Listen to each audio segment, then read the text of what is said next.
नमस्कार लाडक्या बहिणींनो, लाडक्या बहिणींसाठी आनंदाची बातमी आहे. अखेर लाडक्या बहिणींची प्रतीक्षा संपलेली आहे. कारण जो जून महिन्याचा हप्ता आहे तो आजपासून जमा होण्यास सुरुवात झालेली आहे. सरकारने जी महत्त्वपूर्ण माहिती दिली आहे ती तुम्ही पाहू शकतात. या ठिकाणी आदिती तटकरे मॅडम काय म्हणतात ते पहा. मुख्यमंत्री माझी लाडकी बहीण योजना जून महिन्याचा सन्मान निधी वितरणाची प्रक्रिया सुरू.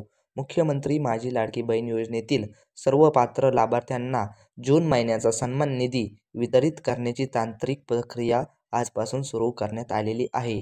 योजनेची सर्व पात्र लाभार्थ्यांचे आधार लिंक्स बँक खात्यात उद्यापासून हा सन्मान निधी जमा होणार आहे. यात असे सांगण्यात आलेले आहे की आजपासून 3 दिवस हप्ता जमा होणार आहे.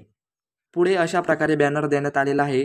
मुख्यमंत्री माझी लाडकी बहीण योजना जून महिन्याचा सन्मान निधी महिला सक्षमीकरणाची क्रांती अखंडपणे सुरू. सर्व पात्र लाभार्थ्यांना जून महिन्याचा सन्मान निधी वितरित करण्याची प्रक्रिया आजपासून सुरुवात. म्हणजेच आजपासून जून महिन्याचा हप्ता जमा होण्यास सुरुवात झालेली आहे. बहिणींना शेअर करा. महत्त्वपूर्ण असा व्हिडिओ होता. आपल्या बहिणींना नक्की शेअर करा. जय हिंद, जय महाराष्ट्र.